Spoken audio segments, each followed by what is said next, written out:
Eh bien, tout le monde, épisode spécial de Let's Talk with Cyrus Johnson avec l'unique professeur Jiang Zueqin. Merci Cyrus. Et c'est un vrai plaisir d'être ici. Salut tout le monde, nous enregistrons en fait ceci en direct à Pékin, dans ton appartement. Je suis vraiment reconnaissant que tu m'aies invité chez toi. Eh bien, je suis très reconnaissant que tu sois venu jusqu'ici. Je me sens très à l'aise dans ma propre maison. Absolument. C'est donc mon premier entretien dans mon propre appartement. Oui, c'est incroyable. Professeur, je suis fan de votre contenu depuis longtemps. Votre ascension sur YouTube est impressionnante. Vous savez, vous êtes vraiment devenu, probablement, le YouTuber géopolitique le plus en vue au monde en ce moment. Et je pense qu'une grande partie de cela a commencé avec votre toute première prédiction. Vous êtes devenu célèbre pour vos grandes prédictions, comme celle de la victoire de Donald Trump en 2024 et qu'il déclencherait probablement une guerre contre l'Iran. Je voudrais débuter l'entretien en revenant sur ces prédictions. Selon vous, quelle était l'erreur principale des analystes? Pourquoi ont-ils manqué ces éléments et comment pouviez-vous les prévoir? Oui. Donc ce que je recherche quand je regarde les informations, ce sont ces anomalies, des choses qui ressortent et qui n'ont pas vraiment de sens. Donc, l'événement qui a attiré mon attention, c'est qu'en janvier 2020, Donald Trump a ordonné l'assassinat du général Qasem Soleimani, qui était l'émissaire iranien au Moyen-Orient. Et il était responsable des relations avec les relais de l'Iran, le Hezbollah, les milices chiites en Irak, les Houthis et la Syrie.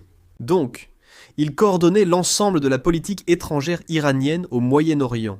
Et il faisait cela depuis 20 ans. Et il le faisait avec la coopération des Américains. Parce que généralement, quand on fait de la politique étrangère, il faut un père, un interlocuteur pour coordonner. Et donc, le général Qasem Soleimani ne s'est jamais vraiment senti menacé par les Américains. Parce que, pourquoi l'aurait-il tué? S'il le tuait, alors les Américains perdraient la capacité de coordonner leur politique au Moyen-Orient. Je pense que l'assassinat de Qasem Soleimani était une anomalie, ce qui n'avait pas beaucoup de sens. Rappelez-vous, tuer un diplomate équivaut à une déclaration de guerre. Exactement. Parce que si vous faisiez cela, alors l'Iran serait obligé de vous déclarer la guerre. Donc cela, je pense, était le plus grand signe que Donald Trump avait l'intention de faire la guerre à l'Iran. Et c'est uniquement parce qu'il a perdu l'élection de novembre 2020 que la guerre a été retardée.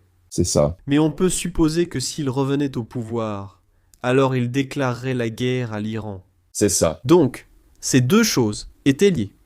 Si Donald Trump remportait l'élection en 2024, alors il déclarerait très certainement la guerre à l'Iran. Nous entrons maintenant dans le 5e mois de ce conflit. Et je pense que ce qui est intéressant, c'est que nous avons eu un cessez-le-feu. Vous savez, on parle d'un cessez-le-feu d'environ 60 jours, mais nous avons déjà vu énormément de problèmes, n'est-ce pas? Israël continue d'envahir et d'occuper des parties du Liban. Cela semble être une ligne rouge, vous savez, pour les Iraniens. Oui, on voit aussi qu'il y a une grande théorie selon laquelle les États-Unis rempliraient simplement leurs réserves de pétrole. Oui. Et qu'ils se préparent vraiment à une deuxième phase ici, oui, en vue d'une éventuelle invasion terrestre. C'est ça.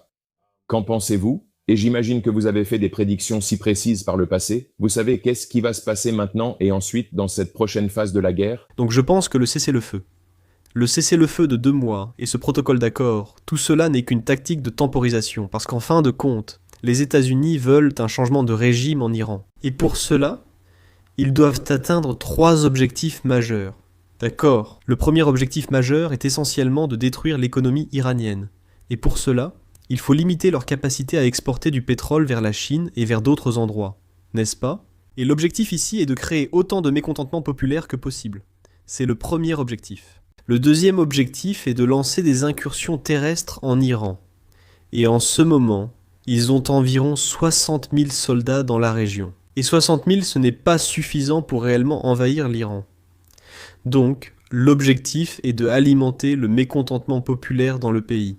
En gros, vous voulez provoquer un soulèvement kurde dans le nord-ouest du pays. Et je pense que cela va arriver très bientôt, où les Kurdes lanceront une invasion du nord-ouest de l'Iran, soutenue par la puissance aérienne américaine et par les forces spéciales américaines. Et le reste des troupes sera destiné à la logistique, à l'approvisionnement, à des fins organisationnelles. Donc, ce sera très similaire à quoi? En Ukraine, il s'agit surtout d'une guerre par procuration, avec les soldats ukrainiens en première ligne.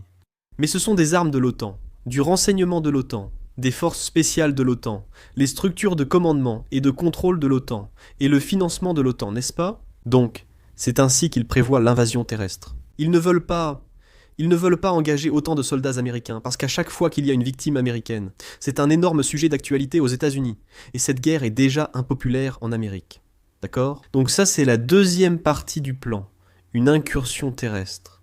Et puis la troisième partie, c'est de déloger l'Iran du détroit d'Ormuz. Si vous y parvenez, le pétrole pourra circuler librement par le détroit d'Ormuz, et il y aurait moins de pression sur l'économie mondiale, n'est-ce pas ? Donc, ce sont les trois piliers majeurs de la stratégie américaine à venir.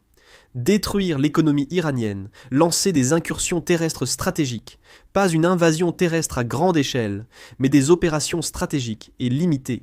Et le troisième, c'est de reprendre le contrôle du détroit d'Ormuz. Et pour cela, la stratégie à venir, ce que l'Amérique veut faire, c'est d'abord créer autant de divisions politiques que possible en Iran. Et c'est à cela que sert le protocole d'accord, n'est-ce pas ?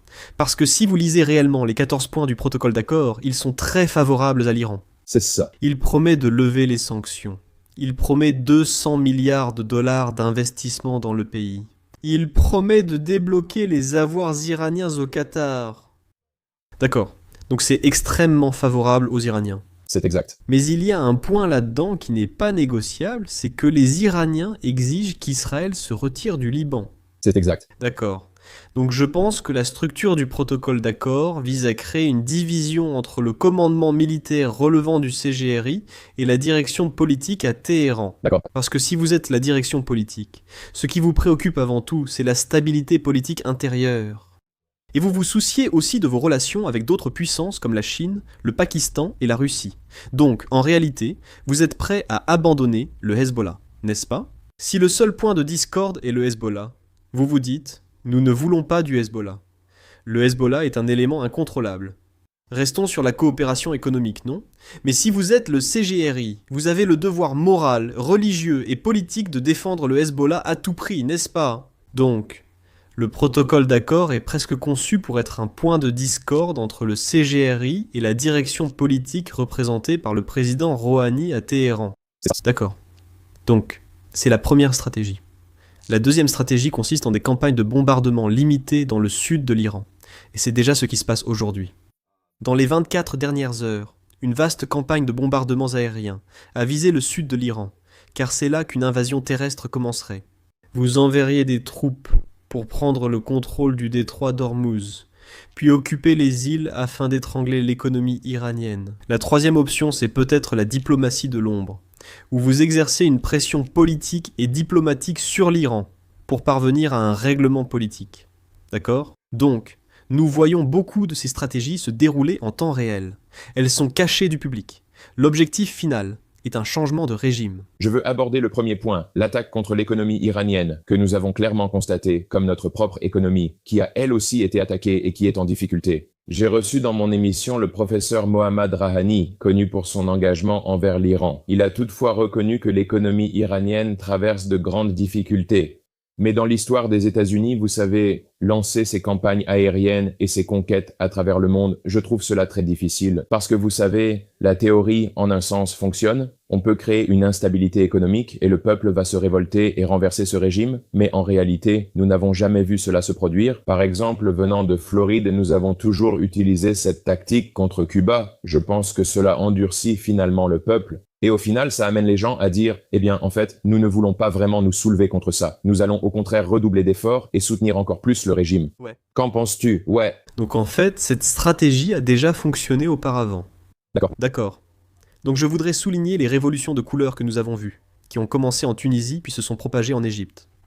Ces révolutions de couleurs sont très efficaces. Si vous étudiez réellement ces révolutions de couleurs, elles sont financées et organisées par le département d'État et la CIA.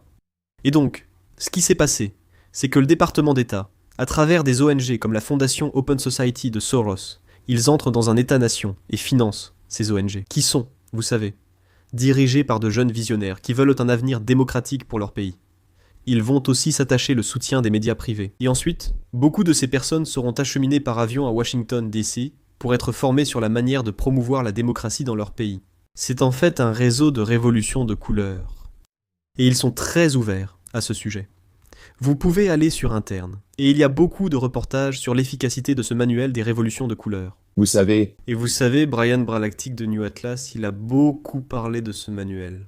Et aussi, si vous regardez ces gouvernements, au cours des 20 dernières années, ce qui s'est passé en Libye et en Syrie, cela suit un schéma très similaire où les États-Unis financent ces groupes rebelles.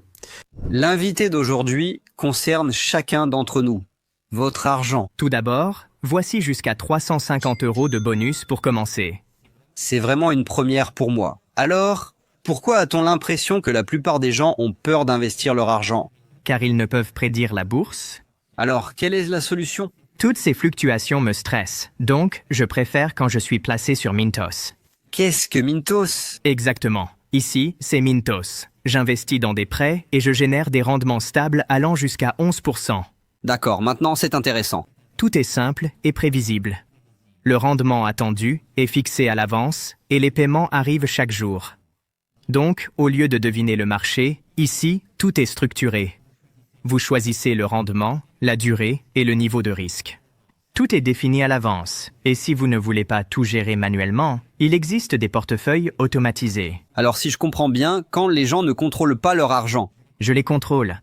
Et avec Mintos? Ils me contrôlent. Recevez jusqu'à 350 € lorsque vous investissez 500 € ou plus. Les liens sont dans la description, les QR codes juste ici. Des rendements stables, aucune surprise pour vos investissements, et en plus de ça, un bonus. Ne ratez pas ça, et bonne chance. Puis les Américains envoient des forces spéciales pour diriger ces groupes rebelles. Et ensuite, il y a une lourde campagne de bombardements américains contre la Libye et la Syrie, ce qui permet ensuite un changement de régime. Cela s'est avéré très efficace au cours des 20 dernières années. L'Iran est un cas différent parce que l'Iran, c'est un état-civilisation cohésif. C'est exact. Ils sont très fiers d'être persans. De plus, ils sont soumis à des sanctions depuis 1979. Depuis 1979, ils savaient qu'ils finiraient par affronter le grand Satan. Ils savaient qu'un jour l'Amérique voudrait provoquer un changement de régime chez eux. Donc, ils se préparent depuis au moins 20 ans, n'est-ce pas? Parce qu'en 2003, lorsque les États-Unis sont entrés en Irak et que le peuple iranien a pu voir ce qui s'est passé en Irak, ils savaient qu'un jour l'Amérique viendrait faire la même chose en Iran, c'est-à-dire, ils ont promis la démocratie, mais tout ce qu'ils veulent, c'est le chaos, n'est-ce pas? Donc, les Américains sont entrés à Bagdad en 2003 et ils ont promis la démocratie au peuple. Et au début, les gens étaient très enthousiastes. Mais ensuite, Paul Bremer arrive en Irak et publie l'ordre numéro 2. Et l'ordre numéro 2, c'est la déba'athification du pays. Donc, si vous appartenez au parti Baas, vous ne pouvez plus travailler dans l'administration, dans l'armée ou dans la police. Et ça concerne toute l'élite, n'est-ce pas? C'est toute l'élite bureaucratique. Donc en gros, vous rendez le pays dysfonctionnel. Cela a provoqué la violence sectaire qui a touché le pays ces 20 dernières années.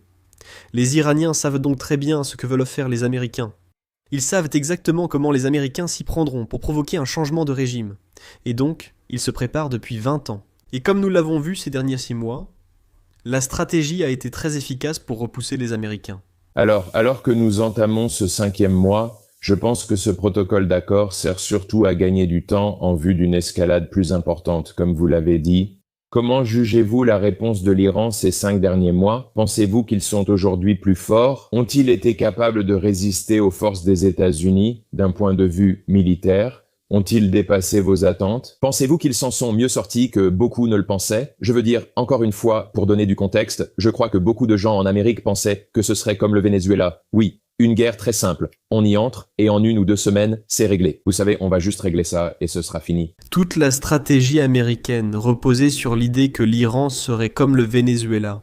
N'est-ce pas? Donc l'idée, c'est que le premier jour, ils entrent, ils tuent l'ayatollah, et ensuite le peuple iranien se soulève et renverse le régime. La puissance aérienne américaine viendra soutenir ces manifestants pro-démocratie. Et ensuite, les Iraniens demanderont la paix. Les Américains pourront établir un régime très pro-américain à Téhéran. D'accord, très bien. C'était toute la stratégie au départ. Et tout le monde, en particulier Donald Trump, a été surpris par la réaction farouche de l'Iran. D'accord. Tout d'abord, le régime s'est avéré beaucoup plus cohésif et résilient que ce que les Américains pouvaient imaginer. Parce qu'ils ont tué, je crois, jusqu'à 3 niveaux de dirigeants, n'est-ce pas? N'est-ce pas? Donc non seulement ils tuent les dirigeants principaux, mais ils tuent aussi les remplaçants, puis les remplaçants des remplaçants. C'est vraiment incroyable la disparition des seconds couteaux iraniens. C'est exact, oui, ouais. Cela a vraiment surpris les Américains. Donald Trump a dit qu'il était surpris. que les Iraniens aient choisi de fermer le détroit d'Ormuz et qu'ils aient choisi d'attaquer les nations du CCG, comme le Qatar. Et il disait, ils ne peuvent pas faire ça. Donc toute la stratégie américaine, je pense, était basée sur l'arrogance. C'était simplement du mépris envers les Iraniens. Je pense donc qu'ils ont surpris tout le monde. C'est exact. D'accord. Et je pense que durant le premier mois, je dirais que les Iraniens ont clairement gagné cette guerre. Mais ensuite, le cessez-le-feu a eu lieu, n'est-ce pas? Et il faut se demander, pourquoi les Iraniens accepteraient-ils le cessez-le-feu? Parce qu'ils étaient clairement en train de gagner la guerre et qu'ils mettaient clairement beaucoup de pression sur l'économie mondiale. C'est ça. Et si l'économie mondiale venait à s'effondrer, alors il y aurait de l'inflation aux États-Unis. Il y aurait un effondrement économique. La bulle du crédit privé et celle de l'IA s'effondreraient simultanément, provoquant un mécontentement massif. Les démocrates gagneraient les élections de mi-mandat et Donald Trump serait mis en accusation. Donc tout ce que les Iraniens avaient à faire, c'était de tenir jusqu'en juillet, je dirais. C'est ça. C'est ça. Ils signent et acceptent le cessez-le-feu. Il faut se demander pourquoi cela arrive. Je pense que c'est parce qu'il y a eu tellement de pression mondiale sur les Iraniens pour parvenir à un accord de paix. Surtout de l'Asie de l'Est, de la Chine, du Japon et de la Corée du Sud. Parce que ces économies dépendent actuellement de l'énergie du Moyen-Orient, surtout des alliés islamiques de l'Iran, comme le Pakistan, car eux aussi sont soumis à beaucoup de pression. Il s'agit d'une pression mondiale sur les Iraniens pour qu'ils ouvrent le détroit d'Ormuz et concluent rapidement un accord politique avec les Américains. Et je pense que cela nous montre que le monde ne s'intéresse pas à la justice. Il ne s'intéresse pas à l'honneur. Il ne s'intéresse pas à l'équité. Le monde ne s'intéresse qu'à la stabilité économique et à la prospérité. C'est exact. Et donc, les Américains se comportent comme des brutes. Et les Américains et les Israéliens ont montré qu'ils se moquent de l'ordre international fondé sur des règles. Ils se moquent de respecter la souveraineté d'une nation. Ils se comportent comme des voyous dans le système international. Le monde a conclu qu'on ne négocie pas avec des voyous, non? Les Américains et les Israéliens feront ce qu'ils veulent. Vous n'y pouvez rien. Mettons la pression sur les Iraniens, car ce sont en réalité des gens raisonnables. C'est ça. Et donc, je pense que cela a été complètement injuste envers l'État iranien. Mais je pense qu'à cause de cette dynamique, les Iraniens subissent beaucoup plus de pression que les Américains, pour parvenir à un règlement politique. Et donc je pense que la dynamique de la guerre a changé à cause de ce cessez-le-feu. C'est un point intéressant parce que, vous savez, nous avons en fait posé cette question très similaire au professeur Morandi et il a en fait donné une réponse très similaire que, vous savez, en raison de beaucoup de pression des pays de l'Est, vous savez, la Chine, le Japon et d'autres alliés, que, vous savez, que ils veulent aussi faire croire que l'Iran est prêt à coopérer, à discuter et à trouver une solution. Parlons maintenant de l'éventuelle invasion terrestre. Vous savez, comme vous l'avez dit, ce sera limité, ce sera une opération limitée. Je ne crois pas que des centaines de milliers de soldats américains seront envoyés là-bas, car ce serait très impopulaire et probablement catastrophique pour l'Amérique. Je suppose qu'il y aurait beaucoup de vies perdues s'ils suivaient réellement cette voie. Alors, quelle est la faisabilité de cette option? Comme vous l'avez dit, soutenir les Kurdes, provoquer un soulèvement, mener des frappes aériennes limitées, est-ce efficace pour la prochaine phase? Parce que je pense que nous croyons tous maintenant que nous allons voir plus de conflits en Iran cette année. Donc, la première chose à comprendre, c'est que les Américains veulent mener cette guerre de la manière la plus économique et la plus rapide possible, n'est-ce pas? C'est donc toute la mentalité de l'establishment à Washington DC, où ils croient vraiment que, vous savez, si on élimine l'ayatollah, la guerre est terminée. Donc, les Américains cherchent une solution très simple, en une seule étape, à ce bourbier dans lequel ils se trouvent. C'est exact. D'accord. Donc ils vont toujours choisir la voie la plus facile. Et donc, dans l'esprit de Donald Trump, une invasion terrestre doit être rapide, meurtrière et efficace. Et donc, il se dit peut-être à lui-même, si j'envoie des forces spéciales pour voler l'uranium enrichi des Iraniens, cela mettra fin à la guerre. Envoyer une force opérationnelle, une unité expéditionnaire de marine pour s'emparer de l'île de Kargil pourrait mettre fin à la guerre. D'accord. Ou peut-être que si, vous savez, je déloge le CGRI du détroit d'Ormuz, cela mettra fin à la guerre. Il ne pense pas à une incursion terrestre de 4 ans qui soit systémique, stratégique et viable. D'accord? Il ne pense pas en ces termes. Il pense juste, vous savez, à une chose qu'il pourrait faire très rapidement. Une frappe unique qui mettrait fin à cette guerre, très semblable à ce qui s'est passé au Venezuela. C'est ça. D'accord, c'est le premier point. C'est ça.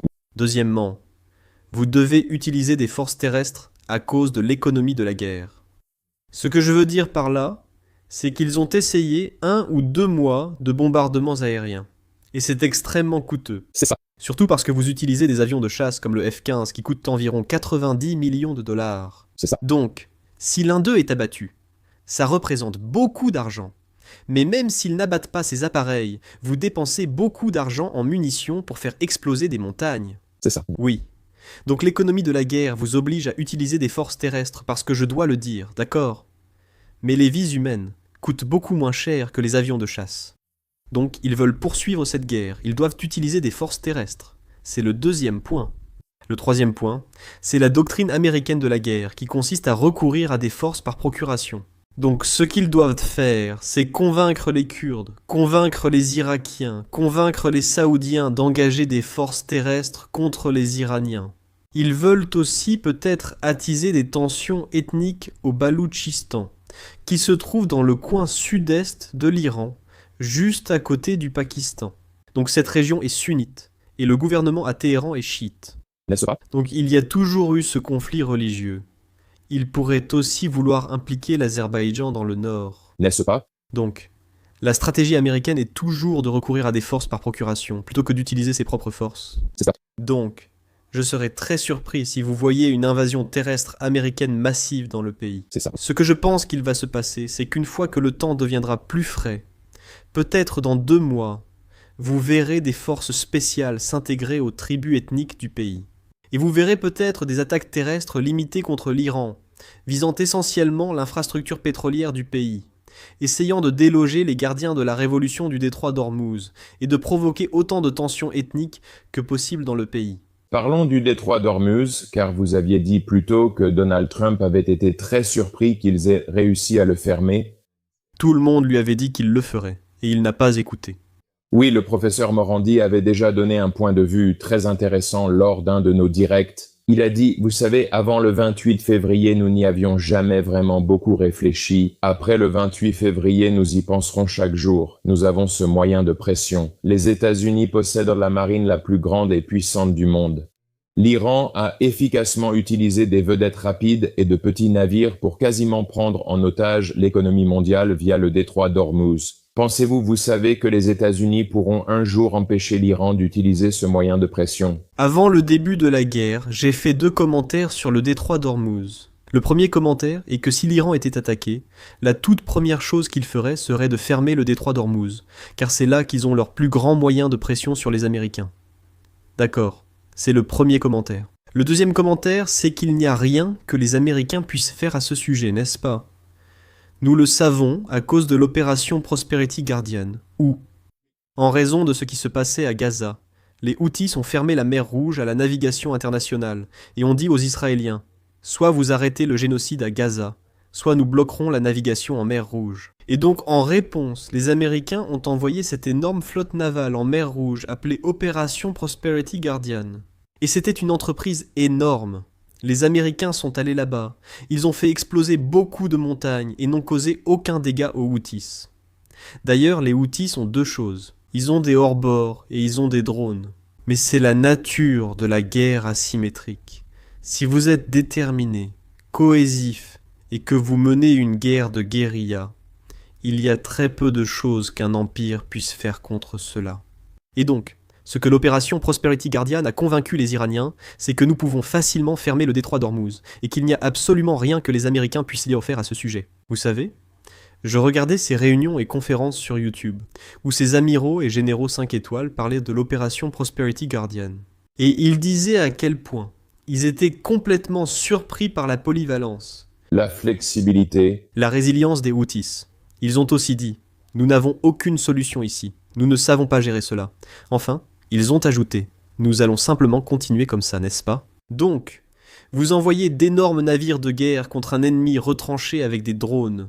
Vous ne pouvez rien faire ni leur nuire, mais vous ne savez pas quoi faire d'autre. Alors vous continuez simplement avec cette stratégie, même si vous savez qu'elle n'est pas efficace. D'accord? Et donc, ce que cela me dit, et c'est vraiment important de le comprendre, c'est que la bureaucratie militaire s'est détachée de la réalité elle-même. Ils ne se soucient pas de gagner la guerre ou non, N'est-ce pas? parce qu'ils ne subissent aucune conséquence. Si vous êtes les Iraniens et que vous perdez cette guerre, eh bien, toute l'élite serait remplacée. Vos enfants, vos petits-enfants perdraient leur mobilité sociale dans le pays. Et honnêtement, Beaucoup de gens mourront au passage. N'est-ce pas?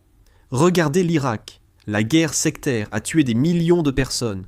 Pour les Iraniens, c'est donc vraiment une question de vie ou de mort. C'est ça. Pour les Américains, le pire qui puisse arriver, c'est que dans 10 ans, quand cette guerre sera complètement perdue, le Congrès convoquera ses généraux pour une audition.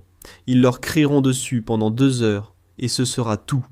C'est ça. Voilà l'étendue des conséquences quand l'Amérique perd une guerre. Qui? Quels Américains ont souffert à cause de la défaite au Vietnam? Je veux dire, à cause de l'Afghanistan, à cause de l'Irak. Les Américains perdent des guerres depuis des décennies, sans conséquences, tandis que le complexe militaro-industriel s'est enrichi durant cette période. Allez à Washington DC, allez dans le comté de Fairfax, allez à Alexandria. Ils sont incroyablement riches, n'est-ce pas? Donc, c'est une situation perverse, où l'Amérique est incitée à faire la guerre et à continuer de faire la guerre, même s'il n'y a pas de chemin clair vers la victoire. Tellement vrai et tellement effrayant en même temps. Vous savez, quand on pense à notre dépendance à la guerre aux États-Unis et à ce que font nos chefs militaires, mais aussi notre président. Vous savez, vous avez mentionné quelque chose à ce sujet, n'est-ce pas? Et vous avez dit que si on avance de 10 ans et qu'on regarde en arrière, on sait que l'Amérique va perdre cette guerre. Je veux dire, pensez-vous qu'on en est à un point où nous sommes sur la voie où l'Amérique va perdre cette guerre en Iran, ou l'ont-ils déjà perdue? Donc, je ne pense plus qu'il soit possible pour l'Amérique de gagner cette guerre. La vraie question est de savoir à quel point l'Amérique va perdre cette guerre, car on pourrait se retrouver comme au Vietnam, après avoir engagé un demi-million de soldats à cause du biais des coûts irrécupérables.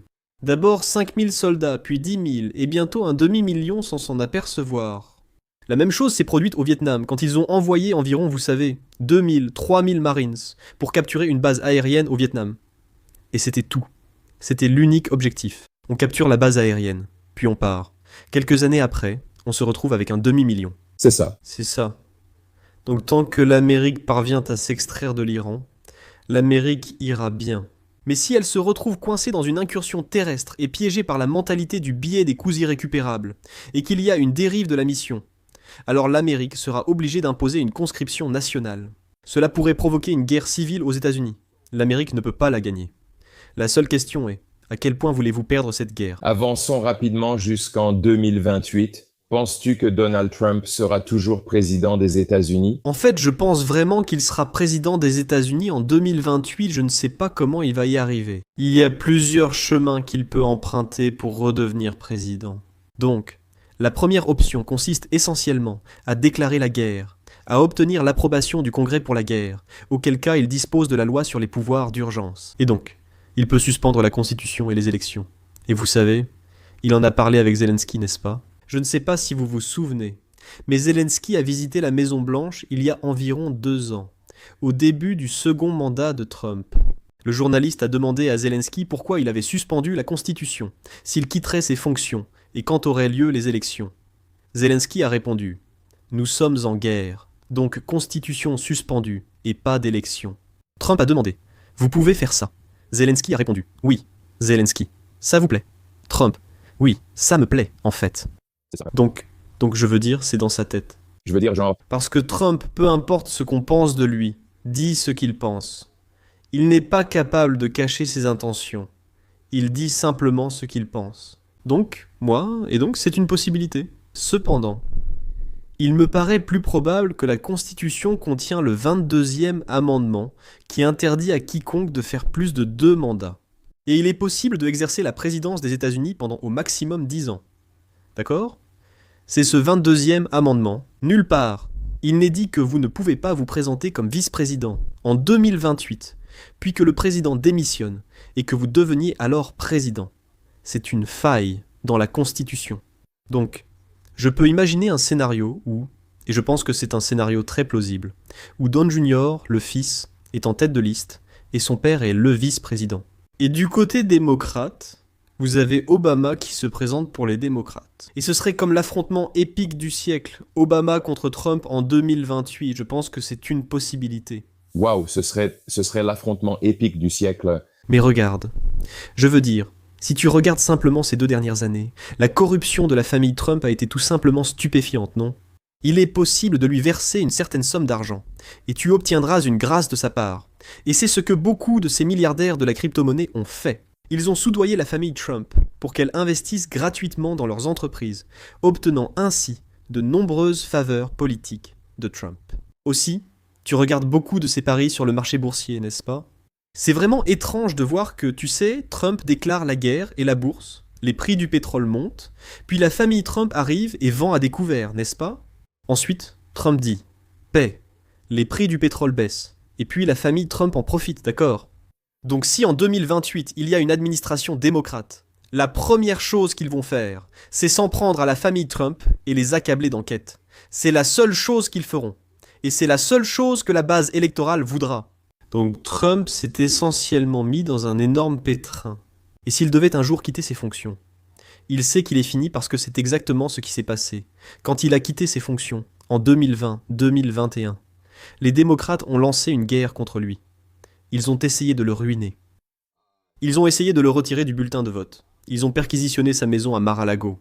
Donc ils savent exactement ce qui va se passer. Si nous sommes assis ici à Pékin dans un an, de quoi penses-tu que nous parlerons à propos de la guerre avec l'Iran? Comment vois-tu les choses évoluer au cours des 12 prochains mois, si tu devais faire une prédiction? Oui. Donc je pense que dans un an, la situation sera bien pire pour l'économie mondiale.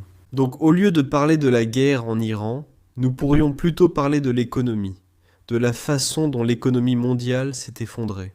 Donc, il y a eu pas mal de mouvements qui suggèrent que l'économie mondiale se dirige vers un effondrement. La chose que j'observe depuis quelques jours, c'est que les Japonais ont mis fin au carry trade sur le yen. Je ne sais pas si vous connaissez ce que c'est, le yen carry trade. Donc, le carry trade sur le yen, c'est ceci. À cause de la déflation dans l'économie japonaise, la Banque du Japon a essayé d'imprimer autant d'argent que possible pour créer de la liquidité dans l'économie. Donc ce qu'ils ont fait, c'est qu'ils ont prêté de l'argent aux entreprises et aux banques japonaises à un taux d'intérêt zéro. Exactement. Parce que ce sont des entreprises et qu'elles ne s'intéressent qu'au profit. Ce qu'elles font, c'est qu'elles prennent cet argent et achètent ensuite des bons du Trésor américain, qui rapportent 5% d'intérêt, n'est-ce pas? Et c'est ce qu'on appelle le carry trade sur le yen. Et si on y réfléchit, c'est cette énorme liquidité qui va du Japon vers les États-Unis. C'est donc le Japon qui soutient l'économie américaine. Et c'est ce qui a permis, vous savez, d'énormes hausses sur le marché boursier, d'énormes hausses dans l'économie américaine. Mais à cause de cette guerre en Iran, à cause de cette morosité économique générale au Japon, le yen japonais a subi beaucoup de pression. Ainsi, seule une hausse des taux d'intérêt par la Banque du Japon peut soulager cette pression. Mais si vous augmentez les taux d'intérêt, cela force le rapatriement des capitaux des États-Unis vers le Japon. En fait, vous annulez le carry trade sur le yen. C'est ça. Et donc, à long terme, cela signifie des problèmes pour l'économie japonaise. Mais cela veut aussi dire qu'à un moment donné, l'économie américaine, la bulle va éclater. D'accord? Et en ce moment, il y a deux grandes bulles dans l'économie américaine. Ce sont la bulle du crédit privé et la bulle de l'IA. Et en fait, les deux sont liés. Et donc, la bulle de l'IA est entièrement soutenue par la liquidité provenant de l'étranger, principalement du Japon et du CCG. Comme nous le savons, le CCG subit beaucoup de pression à cause de cette guerre. Ils ne peuvent plus exporter de pétrole. Le Japon subit une forte pression car il importe ce pétrole pour fabriquer des produits exportés mondialement. C'est ça. Donc, toute l'économie mondiale est maintenant sous forte pression. Et donc, on voit beaucoup d'institutions très puissantes, comme la Banque des règlements internationaux, sortir et dire que la bulle de l'IA est sur le point d'éclater. Ce qui signifie, d'accord, et c'est vraiment important, qu'ils sont sur le point d'orchestrer une crise financière aux États-Unis, n'est-ce pas? Ils sont sur le point de faire éclater la bulle, auquel cas, l'attention des gens se détournera de la guerre en Iran pour se concentrer sur l'effondrement économique mondial. Et donc, c'est de cela dont nous parlerons dans un an. Dans un an, vous aurez un chômage massif. Vous aurez un effondrement des marchés boursiers dans le monde entier. Certaines entreprises feront faillite. Voyager en avion coûtera très cher. Et il y aura des restrictions énergétiques dans le monde entier. Je pense que ce sera la grande histoire de 2027. Professeur, cette conversation a été fascinante. Merci encore de m'avoir invité chez vous et d'avoir passé du temps avec moi aujourd'hui. C'est toujours un plaisir d'apprendre de vous, tout comme nos invités. Nous partagerons tous les liens vers les réseaux sociaux du professeur Jiang pour que vous puissiez le suivre et n'oubliez pas de nous laisser un commentaire. Dites-nous ce que vous en pensez. Nous avons hâte de vous retrouver tous lors de notre prochaine interview très bientôt.